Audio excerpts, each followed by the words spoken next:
Rain hammered the glass tower in downtown Seattle as a little girl stood trembling in the doorway of a corporate boardroom, just seconds before her father lost everything. A cold-hearted CEO fired a single dad for leaving work to pick up his daughter, but she never imagined the broken man walking away that night would build the one company powerful enough to destroy her empire. This is a story about loss, pride, forgiveness, and the miracle God can create from heartbreak. Before we begin, tell me where you're watching from.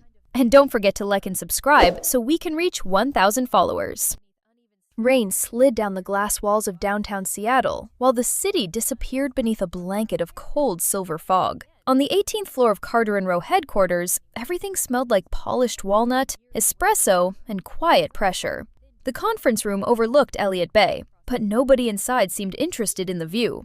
They were all watching Evelyn Carter. Evelyn stood near the far end of the table with one hand resting lightly against a leather chair, perfectly still except for the slow movement of her fingers tapping the wood. At 38, she carried herself with the kind of composure people mistook for confidence, when it was actually exhaustion sharpened into discipline. She was tall and elegantly thin, with dark auburn hair pinned into a low knot so precise it never seemed to move. Her cheekbones were sharp enough to harden her entire face, and her gray-blue eyes had the unsettling habit of making people feel evaluated before they'd even spoken.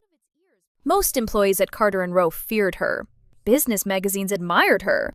Very few people actually knew her.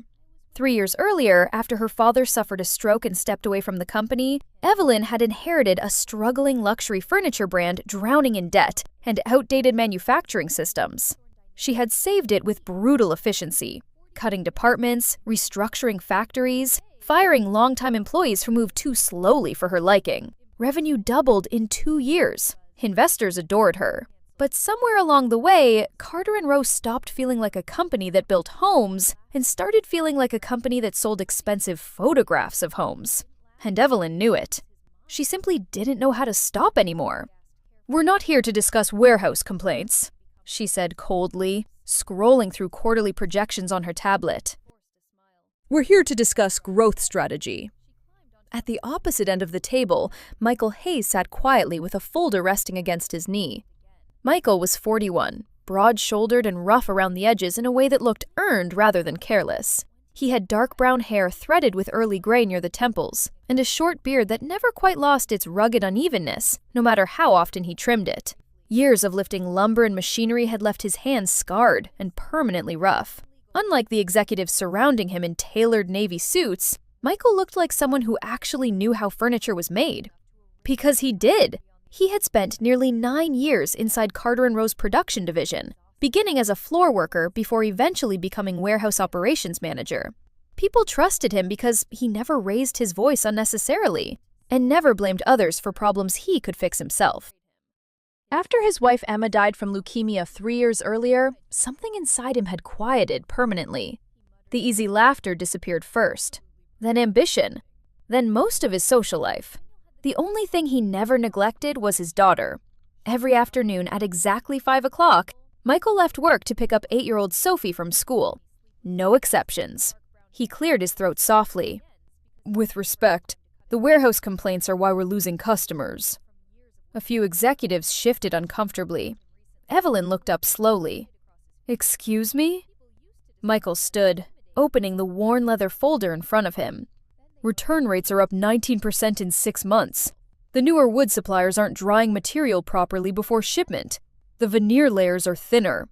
The packaging foam was downgraded last quarter." He placed several photographs across the table. "Customers are receiving cracked tables and warped bed frames." The room fell silent. A man beside Evelyn adjusted his tie nervously. Richard Coleman, the company's CFO, was a narrow-faced man in his 50s, with silver hair and permanently tired eyes. He had spent years learning that survival inside executive rooms depended on agreeing with whoever controlled them. "Those numbers are being exaggerated," Richard muttered.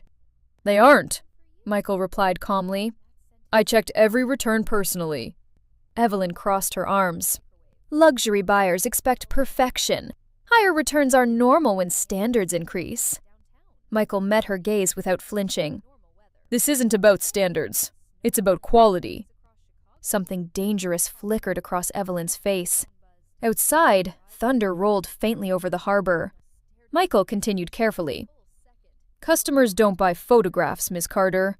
They buy the thing that stays in their homes for 20 years. One of the younger executives inhaled sharply. Evelyn's voice became quieter, which somehow made it colder. You think I don't understand this business? I think, Michael said evenly, that the company is focusing more on appearances than craftsmanship. The air changed immediately. Richard looked down at the table. Nobody moved.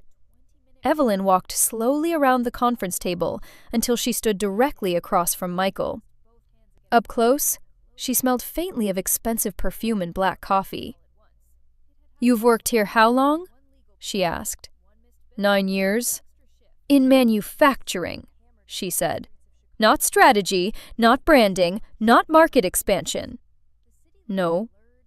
"And yet you believe you understand the future of this company better than the executive board?" Michael hesitated. He knew this moment mattered. He also knew staying silent would make him complicit. "I understand why customers stop trusting us," he said. For a second, Evelyn simply stared at him. There had once been a time when criticism hurt her. Years ago, before boardrooms and interviews and endless investor dinners hardened every vulnerable part of her personality. But now, criticism only made her defensive because, deep down, some part of her feared it might be true. "You leave every day at 5 sharp," she said suddenly. "Do you know how many people in this company stay until 9 or 10? Michael's jaw tightened slightly. "I pick up my daughter from school." "Everyone has obligations." "She's all I have." The words landed harder than he intended. A faint crack appeared in Evelyn's expression before disappearing instantly. Then came a small knock at the glass door. The receptionist stepped halfway inside, pale and nervous. "I'm sorry, Miss Carter. I tried to stop." A little girl slipped past her before she could finish. Sophie Hayes stood in the doorway, clutching a faded stuffed rabbit against her chest. She was small for 8 years old, with dark curls spilling from beneath a yellow raincoat still damp from outside. Her enormous brown eyes immediately searched the room, until they found Michael. Sophie had inherited her mother's soft features and quiet sensitivity, but grief had made her more observant than most children. Since Emma's death, she had developed the habit of constantly checking whether the people she loved were still there. "Dad?" she whispered. Michael's heart dropped. He looked at the clock. 5:47 p.m. Oh no. Sophie walked toward him quickly, trying hard not to cry. "You forgot." The entire room watched. Michael knelt immediately. "Sweetheart, I'm so sorry." "You always come," she said softly, voice trembling. I know. She wrapped her arms around his neck, and for one terrible moment, the conference room no longer felt corporate at all. It felt deeply human, which was exactly why Evelyn hated it. "This is inappropriate," she said sharply. Michael stood slowly with Sophie beside him. "I'm leaving." Evelyn's eyes moved toward the child, then back to him. A man who cannot separate personal responsibilities from professional ones cannot handle leadership. The words hit like ice water. Michael stared at her. Sophie tightened her grip on his hand. "My wife died," he said quietly. "There is no one else to pick her up." For the first time all evening, Evelyn looked uncertain, but pride arrived faster than empathy. "Then perhaps," she said, "you should reconsider positions that require responsibility." Silence swallowed the room whole. Michael understood immediately. "You're firing me?" "Yes." Sophie looked up at him in confusion. Michael swallowed hard, then nodded once. Not angry, not pleading, just tired. He picked up his folder with one hand and Sophie's backpack with the other. As they reached the doorway, Evelyn spoke again. "You had potential here, Michael." He paused without turning around. Then he answered quietly, "So did this company." And together, father and daughter walked into the cold Seattle rain. Seattle woke beneath low gray clouds and the smell of salt water drifting in from the harbor. Michael Hayes sat alone at the kitchen table long before sunrise, staring at the termination email glowing on his laptop screen. The apartment around him was quiet, except for the old refrigerator humming in the corner and the distant cry of gulls outside the rain-streaked window. Their apartment sat above a bait-and-tackle store near the harbor docks. Small and drafty, but affordable enough to survive on one income. Emma had once joked that the walls were so thin you could hear the neighbors dreaming. Now the silence felt heavier than noise ever could. Michael rubbed both hands across his face slowly. He hadn't shaved in 2 days. Dark circles sat beneath his eyes, and exhaustion had sharpened the lines around his mouth. Sophie's school tuition payment sat unpaid on the counter beside the electric bill. His savings account had less than $11,000 left. 3 months. Maybe 4 if they stopped spending on anything unnecessary. The thoughts settled in his chest like cold cement. Behind him came the soft sound of socks dragging across hardwood. "Dad?" Sophie stood in the hallway, clutching her stuffed rabbit beneath one arm. Her curls were tangled from sleep, and the oversized blue sweatshirt she wore nearly swallowed her tiny frame. Since Emma's death, Sophie had developed the habit of waking early whenever she sensed Michael was anxious. Children understood grief differently than adults. They couldn't always explain it, but they could feel it moving through rooms.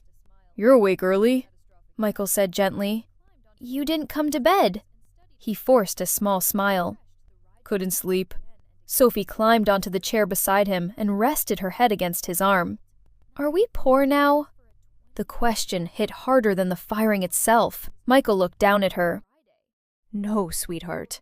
"But you lost your job." "Yeah." "Then why aren't we poor?" He let out a quiet breath through his nose. "Because being poor and being scared aren't always the same thing."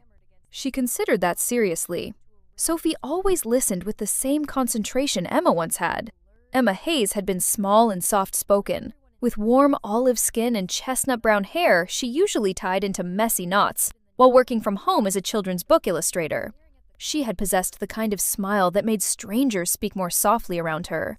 Even during chemotherapy, when the treatments hollowed her cheeks and stole half her strength, she still worried more about comforting Michael than herself, especially near the end.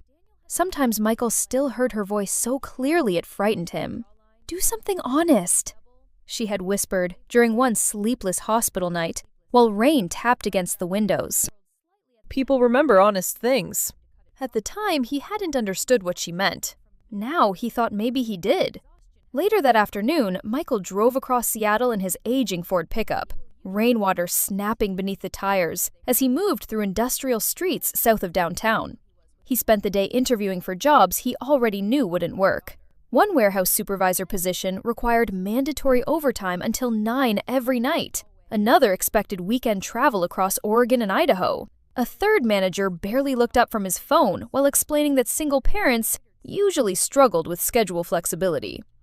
By evening, Michael felt hollowed out. When he picked Sophie up from school, she handed him a folded drawing without speaking. Crayon figures stood beside a large wooden table beneath a bright yellow sun. Above them, she had written carefully in crooked letters, "You make things good." Michael stared at it the entire drive home. That night, after Sophie fell asleep curled beside her rabbit, Michael reopened his laptop and searched for commercial warehouse leases near Tacoma. The building he found was awful, which was why he could afford it. 2 days later, he stood outside the rusted structure while rain dripped steadily from broken gutters overhead. The warehouse sat near Tacoma's old shipping district, surrounded by abandoned loading docks and half-dead weeds forcing through cracked asphalt. One side of the roof sagged visibly. Several windows were boarded shut. A golden retriever barked somewhere nearby. "You Michael Hayes?" The voice belonged to a heavy-set older man, emerging from the office doorway carrying coffee in a stained Seahawks mug. Walter Pierce looked nearly 70, thick-necked and broad even with age softening him. He had weathered skin, a white mustache that drooped past his upper lip, and permanently grease-stained fingers from 40 years repairing industrial machinery.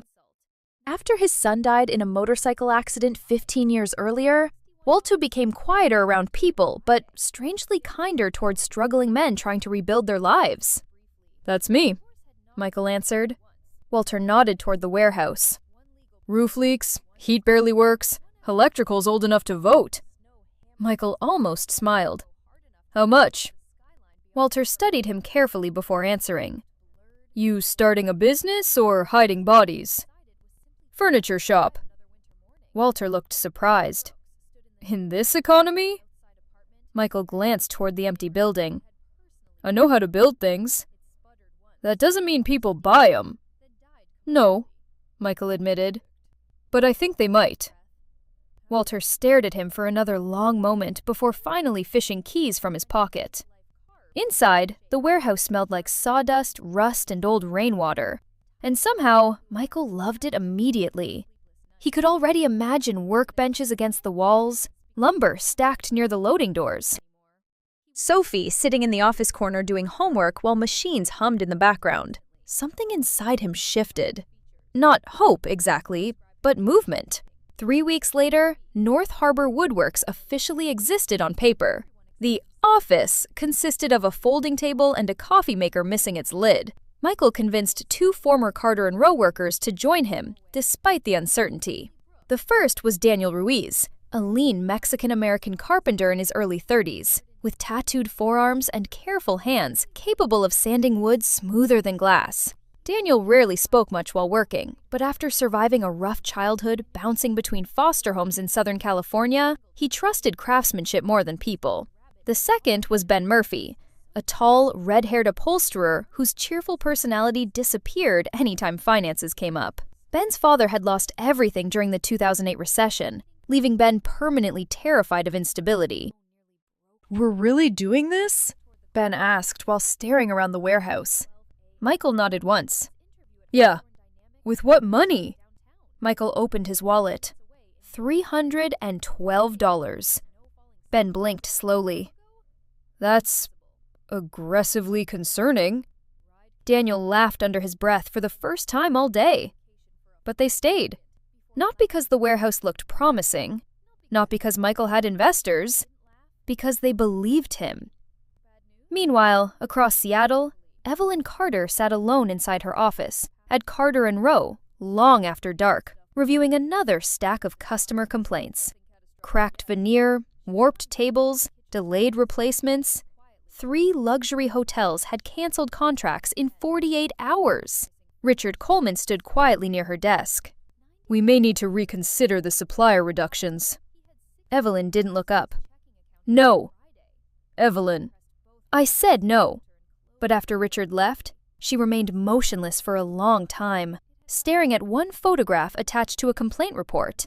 A cracked walnut dining table. The exact kind Michael warned her about. And for the first time since firing him, Evelyn felt something unfamiliar creeping beneath her anger. Doubt. Winter rain hammered against the Tacoma waterfront, while warm yellow lights spilled from the windows of a tiny cafe overlooking the marina.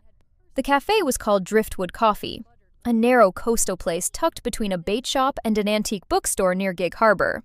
The owner, Nora Bell, had bought 3 tables and 8 chairs from North Harbor Woodworks because she couldn't afford Carter & Row prices anymore. Nora was a woman in her early 60s, with silver curls cut short around her weathered face and thick glasses that constantly slid down her nose whenever she laughed. Years earlier, she had lost her husband to a fishing accident during a storm near Bainbridge Island, and grief had turned her into someone unusually gentle with lonely people. Michael liked her immediately. You build furniture like people still matter, she had told him after delivery. Michael hadn't known how to answer that. On a gray Thursday afternoon, Claire Donovan noticed the tables the moment she walked inside the cafe. Claire was 45, sharply intelligent, and carried herself with the calm alertness of someone used to solving problems before other people noticed them. She managed a growing boutique hotel chain along the Pacific Northwest coast and spent most of her life traveling between properties. Unlike most executives Michael had met, Claire didn't dress to impress strangers. She wore dark wool coats, practical boots, and kept her blonde hair tied loosely at the back of her neck. A thin scar crossed one eyebrow from a skiing accident years earlier, giving her face a permanent look of quiet resilience. She sat near the window with black coffee and a stack of renovation reports spread across the table. Halfway through answering emails, she stopped typing. then slowly ran her fingertips along the wood grain beneath her cup. Solid oak. Hand-finished edges. No veneer. No wobble. Claire crouched slightly to inspect the underside of the table and found a small brass plate attached near the frame. Crafted by Daniel Ruiz, North Harbor Woodworks. Her eyebrows lifted. Nobody did that anymore. Most companies hid workers behind branding campaigns and celebrity designers, but this table carried the name of the man who built it. That meant pride. That meant accountability. That meant someone still cared. "Where'd you get these?" Claire asked Nora. Nora smiled immediately. "Small shop down in Tacoma. Owner's a widower raising a little girl by himself." Claire glanced back toward the table thoughtfully. "Smart craftsmanship. Feels honest, doesn't it?" Claire nodded slowly. And 2 days later, Michael Hayes received a phone call that changed everything. By the time Claire arrived at the warehouse the following Monday, rainwater dripped steadily from the hood of her Range Rover while forklifts rattled somewhere deeper inside the building. North Harbor Woodworks still looked rough from the outside. Patched roof, faded paint, cracked concrete. But the inside buzzed with energy. The smell hit her first. Fresh cedar, sawdust, coffee, work. Michael approached, wiping his hands on a rag. He looked more exhausted than she expected. His flannel shirt sleeves were rolled to his elbows, exposing scarred forearms dusted with wood particles. A bruise darkened one shoulder where a board had slipped 2 nights earlier. "Claire Donovan?" he asked. "That obvious?" "You look expensive." Claire laughed unexpectedly. That alone made Michael trust her slightly more. Daniel worked nearby, shaping walnut panels with precise measured movements, while Ben struggled with an upholstery staple gun and muttered curses under his breath. Sophie sat cross-legged in the office corner, behind glass walls, doing math homework beside a sleepy black Labrador puppy stretched across the floor. The puppy immediately lifted its head and trotted toward Claire. Oh, hello there. The dog's name was Harbor, a 6-month-old rescue Michael had found wandering near the shipping yards 3 weeks earlier. Harbor had oversized paws, floppy ears, and the clumsy enthusiasm of an animal that trusted everyone, despite clearly having been abandoned before. Sophie adored him instantly. "He thinks every visitor exists specifically to pet him," Michael explained. Claire scratched behind the puppy's ears while studying the warehouse around her. Nobody looked polished.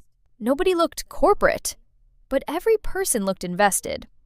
That mattered. Michael walked her through several finished pieces. Dining tables, bed frames, chairs reinforced with traditional mortise and tenon joints instead of cheap metal brackets. Claire inspected everything carefully. "You know what your furniture reminds me of?" she asked finally. Michael shrugged slightly. "No." "My grandfather's workshop in Oregon." Her expression softened. "He used to say people could feel when something was rushed." Michael smiled faintly. He was right. Claire looked directly at him. "I'm renovating 3 boutique hotels along the coast. I need custom furniture." Michael blinked once, then immediately became cautious. "How many rooms?" 42. Ben nearly dropped the staple gun. Claire noticed. "You can't handle that?" she asked. Michael glanced around the warehouse. The leaking ceiling, the aging tools, the exhausted faces depending on him. Then he thought about Sophie, about Emma, about every humiliating interview since losing Carter and Roe. "We can," he answered quietly. The next month nearly destroyed them. Michael slept at the warehouse more nights than he slept at home. Sometimes Sophie woke up at midnight to find him sitting at the kitchen table, reviewing lumber invoices with bloodshot eyes and cold coffee beside him. But every afternoon at exactly 3:15, Michael still drove to school, no matter what. One rainy evening, Sophie sat on a stack of folded moving blankets inside the warehouse, while Harbor slept against her sneakers. Machines screamed nearby as Daniel and Ben worked through another shipment deadline. "Dad?" Michael looked up from sanding a table edge. "Yeah?" "If Carter and Roe hurt you so much..." Sophie hesitated carefully. "Why do you still make furniture?" The warehouse noise seemed quieter suddenly. Michael set the sanding block down. For a moment, he simply stared at the unfinished wood grain beneath his hands. Then softly, Because your mom used to tell me something. Sophie waited. She said the most beautiful things aren't perfect. His voice roughened slightly. They're the things made with care. Sophie looked toward the tables lined beneath hanging lights. So, every chair matters? Michael smiled tiredly. Every chair matters. The Claire Donovan contract finished 2 weeks ahead of schedule. And then, something unexpected happened. People noticed. Hotel guests asked where the furniture came from. Designers began posting photographs online. Contractors started mentioning a tiny Tacoma workshop making pieces sturdier than brands charging 3 times more. By early spring, whispers spread quietly through Seattle's commercial design industry. There's a small company building better furniture than Carter and Row. And for the first time since losing everything, Michael Hayes felt the world beginning to turn in his direction again. Seattle disappeared beneath relentless rain, while Carter and Row quietly began falling apart from the inside. The problems arrived all at once. Luxury hotels canceled contracts. Online reviews spread across social media faster than the company's marketing team could contain them. Customers posted photographs of cracked tables beside captions calling the brand beautiful but hollow. Investors demanded emergency meetings. Reporters began asking uncomfortable questions during interviews. And every time Evelyn Carter walked through headquarters, conversations stopped. Her office on the 18th floor remained immaculate, despite the chaos surrounding it. Black marble desk, floor-to-ceiling windows, shelves filled with architecture books nobody had touched in years. At midnight, the building became so silent, Evelyn could hear the hum of fluorescent lights above her head. She practically lived there now. Some nights, she stared at her own reflection in the glass and barely recognized the woman looking back. Her face looked thinner than it had a year ago. The elegant sharpness people once admired now seemed almost severe from exhaustion. Dark circles lived permanently beneath her gray-blue eyes, and she had started forgetting small things lately. Meals, meetings, whether she had slept at all. But what unsettled her most was the loneliness. Success had filled every room in her life except the important ones. One Thursday evening, Richard Coleman entered her office, carrying another stack of reports. His silver tie hung loose around his neck, and his weary expression made him look 10 years older than he had 6 months earlier. "We lost the Ashford Resorts account," he said carefully. Evelyn didn't react immediately. "That's the 4th this quarter." "I know." Richard hesitated near her desk. "There's something else." She looked up slowly. "Clients keep comparing us to North Harbor Woodworks." The name landed like a bruise. Evelyn stood and walked toward the windows overlooking the rain-soaked city below. Somewhere beyond those streets, Michael Hayes was building a company from almost nothing, while hers slowly collapsed despite millions in revenue. "How bad is it?" she asked quietly. Richard exhaled. "Worse than you think." After he left, Evelyn remained motionless for nearly 20 minutes. Then, without entirely understanding why, she grabbed her coat and car keys. The drive to Tacoma took over an hour through heavy rain and thick traffic. Windshield wipers moved furiously across the glass, while headlights blurred against wet pavement. Evelyn almost turned around twice. She told herself this visit was business, but deep down she knew it wasn't. North Harbor Woodworks glowed warmly against the dark industrial district, like something stubbornly alive refusing to disappear. Even from outside, Evelyn could hear laughter drifting faintly through the warehouse walls. Laughter. The sound felt foreign to her now. Inside, the workshop buzzed with motion. Saws whined, music played softly from an old radio near the assembly station. Workers moved between benches, carrying unfinished table frames and polished cedar panels. Nobody seemed afraid to speak. Daniel Ruiz stood near a cutting station, wearing protective goggles pushed onto his forehead. Sawdust covered his tattooed arms while he argued with Ben Murphy over baseball scores. "You only like the Mariners because you enjoy disappointment," Ben muttered. Daniel laughed. "Says the man rooting for the Cubs." Nearby, Harbor, the black Labrador, wandered lazily between workers, accepting scratches from anyone with free hands. Evelyn stopped just inside the doorway. Nobody noticed her immediately, and somehow that hurt more than she expected. At Carter and Row, entire rooms froze whenever she entered. Here, people were too busy living. Then she saw Michael. He stood beneath hanging work lights, repairing the leg of a damaged walnut table. His sleeves were rolled high, revealing strong forearms marked by cuts and bruises from months of labor. His beard had grown rougher recently, and exhaustion sat heavily around his eyes. But unlike the last time Evelyn saw him, he no longer looked defeated. He looked grounded. Michael noticed her a second later. Everything around him slowed slightly. For a moment, neither spoke. Rain hammered the roof overhead. Finally, Michael set down his tools. "You're a long way from Seattle." Evelyn glanced around awkwardly. "I wanted to see it myself." "See what?" "This." Michael studied her expression carefully. She looked smaller somehow outside her office tower. Less untouchable. More human. Sophie slept nearby on an old brown couch beneath a knitted blanket. Harbor curled protectively against her legs. A small lamp glowed beside unfinished homework spread across the coffee table. Evelyn stared quietly at the sleeping child. "She still comes here every day?" Evelyn asked. Michael nodded. "I pick her up after school." "No matter how busy you are?" "No matter what." The words settled heavily between them. Across the warehouse, Daniel shouted something sarcastic at Ben, causing several workers to laugh loudly again. Evelyn watched the interaction with visible confusion. "They actually like working here," she said softly, almost to herself. Michael leaned against the workbench. "Turns out people work harder when they aren't treated like replaceable parts."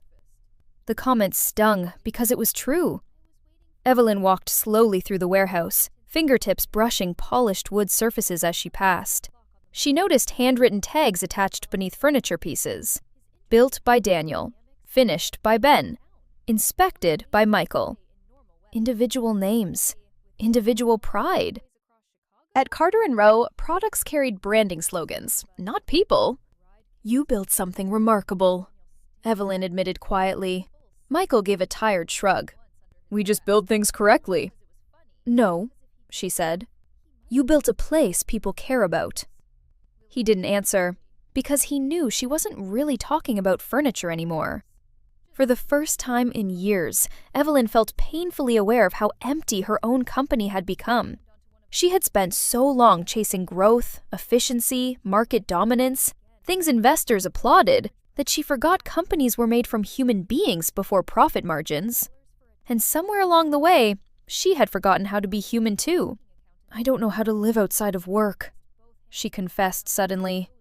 The words surprised even her. Michael looked at her carefully. There was no arrogance in his face now, no revenge, only understanding, which somehow made it worse. Evelyn swallowed hard. "I thought success meant sacrificing everything else first." Michael glanced towards Sophie sleeping nearby. "And did it?" She looked around the warehouse again, at the workers laughing, at the dog sleeping beside a child, at the man repairing a table himself instead of throwing it away because fixing things still mattered to him. And quietly, honestly, Evelyn answered, "No." Silence stretched gently between them. Finally, she straightened slightly. "I want to buy North Harbor Woodworks." Michael almost smiled. "There it is." "I'm serious." "So am I." His voice remained calm. "No." Evelyn nodded once, as if she expected that answer. Then, after a long pause, she said something far more difficult. "Then help me rebuild Carter & Row." Michael blinked. "I don't mean as an employee," Evelyn continued quickly. "I mean, teach me how to fix what I turned it into." Outside, thunder rolled across Tacoma Harbor. And for the first time since Emma died, Michael Hayes realized forgiveness and trust were not always the same thing. Spring arrived slowly over Seattle, carrying pale sunlight, cold ocean wind, and the smell of cedar drifting from the waterfront. By April, Carter & Row no longer looked like the untouchable empire it had once been. Entire departments were being restructured. Investors demanded accountability. Industry magazines that once celebrated Evelyn Carter now questioned whether luxury branding had destroyed the soul of the company. And every morning at 7:30, Evelyn drove to Tacoma instead of the 18th floor office she used to call home. The first few weeks were awkward for everyone. Workers at North Harbor Woodworks watched her carefully whenever she entered the warehouse. Some still remembered layoffs. Others remembered friends who lost pensions after Carter and Rowe cut costs. Nobody openly disrespected her, but nobody trusted her either. Michael noticed all of it. "You don't have to prove yourself in one day," he told her one morning while unloading walnut boards from a delivery truck. Evelyn adjusted the sleeves of an old denim work shirt she clearly wasn't used to wearing. "I'm not trying to prove anything." Michael raised an eyebrow. "That sounded more believable in your head, didn't it?" For the first time in years, Evelyn laughed without forcing it. The sound startled both of them. She began learning slowly, not from executives or consultants, but from carpenters, finishers, and warehouse workers who actually touched the furniture before customers ever saw it. Daniel taught her how improperly dried wood warped over time.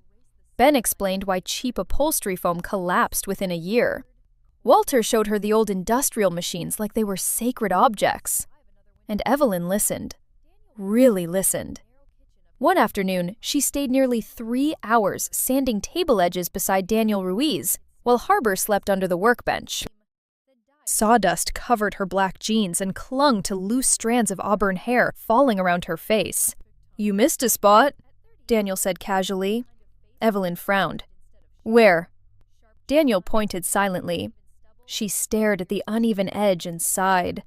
"I used to negotiate 7-figure contracts." "And now you're losing fights against Oak," Daniel answered. She almost smiled. The strange thing was, she felt happier failing there than succeeding in boardrooms. Michael watched the changes carefully, but kept emotional distance between them. He respected effort, not apologies. And Evelyn understood that trust rebuilt slowly, like damaged wood repaired one careful layer at a time. The biggest argument came 3 weeks after their partnership began. Carter and Rowe executives pushed back aggressively against Michael's proposed manufacturing changes. Longer drying times meant slower output. Higher quality materials meant smaller short-term profits. Mandatory family leave policies angered several senior board members. One executive actually said, "Employees should be grateful to have jobs at all." Michael nearly walked out of the meeting, but Evelyn stopped him. "No," she said sharply before anyone else could speak. "He's right." The room fell silent. Evelyn stood slowly from her chair. Her posture remained elegant, but something inside her voice had changed. It no longer sounded cold, it sounded certain. "We spent years treating people like replaceable machinery," she continued, "and we built a company customers admired, but employees hated." Her eyes moved across the room. "That ends now." Afterward, Michael found her alone outside the conference room, staring through rain-covered windows. "You didn't have to fight them like that," he said. "Yes," Evelyn answered quietly. "I did." He studied her for a moment, then nodded once. And somehow, that small gesture meant more to Evelyn than any investor approval she had ever received.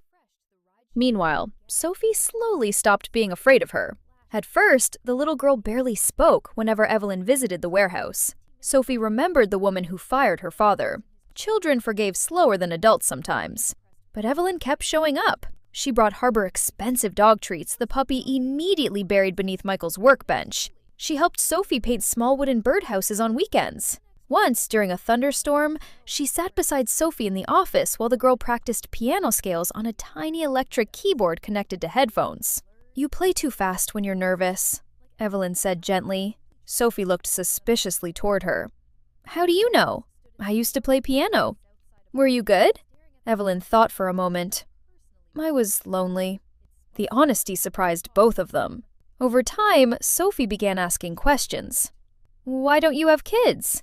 Why do you work so much? Did people yell at you when you were little too?" Some questions Evelyn answered. Some she couldn't, because the truth was complicated. Her father had loved achievement more than affection. Weakness wasn't allowed in their home growing up. By 25, Evelyn already believed rest was laziness, and emotional attachment was dangerous. Then one evening, Sophie asked quietly, "Do you go home now?" Evelyn blinked. "What?" "Dad says before you stayed at work all the time." Michael glanced up sharply from across the warehouse. Evelyn looked down at the child sitting beside Harbor on the office couch. "I'm trying not to anymore," she admitted. Sophie nodded seriously, like that answer mattered deeply. And maybe it did. 1 year later, Carter & Row officially relaunched under a new philosophy: Built to Stay. The slogan appeared beneath the company logo inside every showroom across the Pacific Northwest. But the real change wasn't marketing. It was culture. Production schedules became humane. Craftsmen signed their work again. Customer complaints dropped dramatically. Employees stopped quitting, clients returned slowly, then all at once. Michael Hayes became director of production operations for the entire company network, though he still spent most mornings inside the Tacoma workshop because he hated offices. And Evelyn Carter finally stopped sleeping at headquarters. On a warm June evening, the new flagship showroom opened along Seattle's waterfront overlooking Elliott Bay. Soft golden lights reflected against polished walnut tables, while live jazz drifted through the air. Reporters mingled beside architects and hotel owners, all admiring furniture built not for trends, but for permanence. Near the back of the showroom, Sophie sat at a glossy upright piano performing for guests in a pale blue dress, while Harbor slept beneath the bench. Evelyn stood beside Michael watching quietly. Sophie finished the final song to loud applause, then immediately searched the crowd for them. Both of them. "There's your fan club," Michael murmured. Evelyn smiled softly as Sophie waved excitedly toward them. It still amazed her sometimes that a child who once feared her now saved her a seat at piano recitals. "You know," Evelyn said quietly, "I spent most of my life thinking success meant becoming untouchable." Michael glanced toward her. "And now?" She looked around the showroom, at the workers laughing together near the entrance, at Sophie smiling beneath warm lights, at furniture built by people whose names actually mattered. Then she answered honestly, "I think success is who stays when everything else falls apart." Outside the windows, the Seattle sunset burned gold across the water. At exactly 5 o'clock, Evelyn Carter turned off her work phone, and for the first time in almost 15 years, she went home. Sometimes God doesn't remove the storm. He uses it to lead us somewhere better.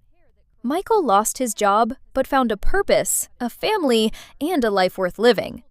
Maybe the hardest moments in our lives are not punishments, but miracles in disguise. If this story touched your heart, please like, share, and subscribe. Comment where you're watching from, and may God bless you and your family with peace, strength, and hope.